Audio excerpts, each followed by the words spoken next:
til nyhederne. God aften. Landet over har tusindvis af gymnasieelever arbejdet for at tjene penge til Guatemala.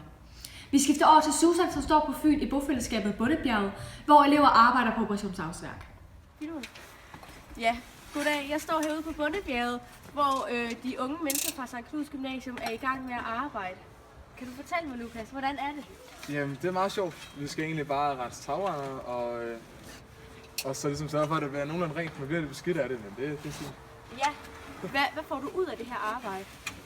Jeg får jo ikke som sådan noget selv ud af det, men jeg får lov til at hjælpe nogle mennesker, som har det lidt sværere end mig selv. Så det er dejligt. Jeg står nu med Maria og Ida herude på Bondebjerget. Kan I forklare mig, hvorfor har I valgt at rense tagrender?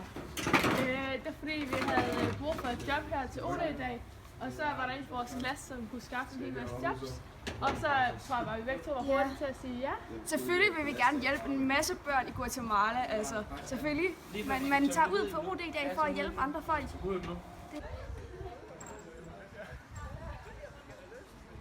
Bondebjerget er et bofællesskab bestående af 4 grupper.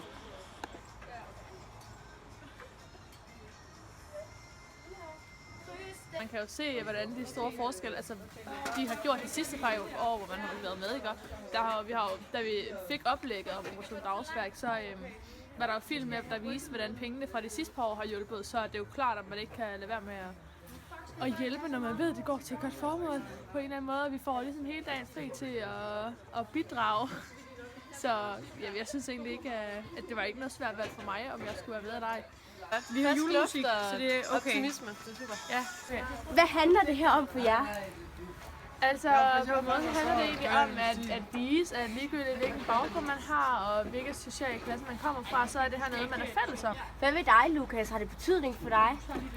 Jeg er enig i det, Maria sagde også. Altså, man bør sådan bunde sammen om sådan den her lyst til at hjælpe andre. Så det har betydning, fordi de har det så godt her. Så det er rart at kunne hjælpe.